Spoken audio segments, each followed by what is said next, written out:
Hello friends, कैसे हैं आप सब। स्वागत है आपका हमारे यूट्यूब चैनल में।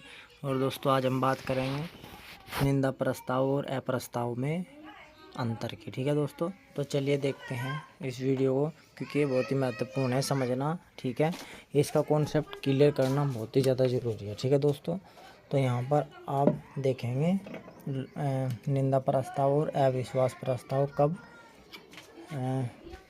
लाया जाता है। ठीक है दोस्तों, तो चलिए शुरू करते हैं अपनी वीडियो। ठीक है, इससे पहले हमने कई अंतर देखे हैं। ठीक है दोस्तों, चलिए देखते हैं। अब यहाँ पर है निंदा प्रस्ताव और यहाँ पर है अविश्वास प्रस्ताव। ठीक है दोस्तों, तो चलिए देखते हैं। यहाँ पर है नंबर 1, देखते हैं। लोकसभा में इसे स्वीकार करने का कारण बताना अनिवार्य है। ठीक है दोस्तों, मतलब लोकसभा में स्वीकार क्यों किया गया है। ठीक है, तो स्वीकारने का कारण बताना अनिवार्य है। ठीक है दोस्तों, तो निंदा प्रस्ताव जब भी लाया जाएगा, लोकसभा उसे स्वीकार करेगी तो उसका कारण बताना जरूरी है। ठीक है दोस्तों, अब देखिए यहाँ पर अविश्वास प्रस्ताव में लोकसभा में इसे स्वीकार करने का कारण बताना अनिवार्य नहीं है। ठीक है दोस्तों, तो लोकसभा में जब अविश्वास प्रस्ताव को पास करेंगे तो इसका कारण बताना ज़रूरी नहीं है कि क्यों ये स्वीकार किया गया है। ठीक है दोस्तों, चलिए अगला देखते हैं। नंबर 2,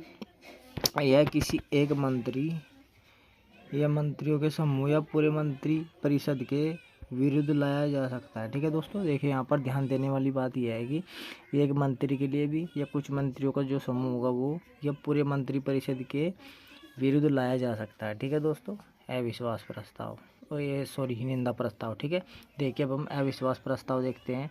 यह पूरे मंत्री परिषद के विरुद्ध ही लाया जा सकता है। ठीक है दोस्तों, जो अविश्वास प्रस्ताव है ये केवल पूरी मंत्री परिषद के विरुद्ध लाया जा सकता है, जबकि निंदा प्रस्ताव किसी एक मंत्री, किसी मंत्री समूह के या पूरे मंत्री परिषद के विरुद्ध लाया जा सकता है। ठीक है, इसमें 3 तरीके के रूप में हो गया और अविश्वास प्रस्ताव केवल एक मंत्री परिषद के विरुद्ध। ठीक है, चलिए अगला देखते हैं। नंबर 3, यह मंत्री परिषद की कुछ नीतियों।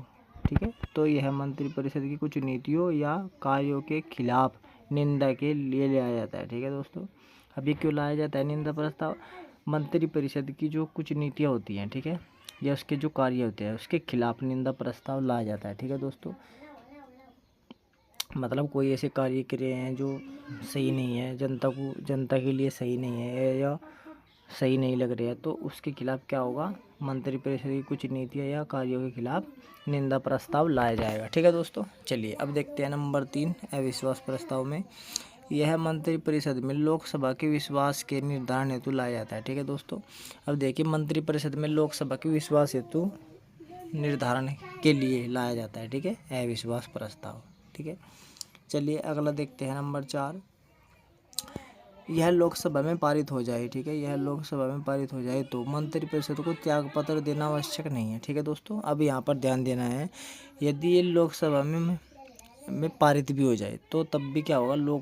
मंत्रिपरिषद का त्यागपत्र देना आवश्यक नहीं है। ठीक है, वो उसकी इच्छा दे भी सकती है, नहीं भी, लेकिन आवश्यक नहीं है। ठीक है, जबकि अविश्वास प्रस्ताव में यदि लोकसभा में पारित हो जाए तो मंत्रिपरिषद को त्यागपत्र देना ही पड़ता है। ठीक है दोस्तों, मतलब कि त्यागपत्र देना ही पड़ेगा। ठीक है दोस्तों, तो ये आप समझ गए होंगे कि क्या क्या इनमें डिफरेंस है। ठीक है, निंदा प्रस्ताव क्यों लाया जाता है और अविश्वास प्रस्ताव क्यों लाया जाता है। ठीक है दोस्तों, तो चलिए फिर हम अगली वीडियो में मिलेंगे, तब तक के लिए धन्यवाद।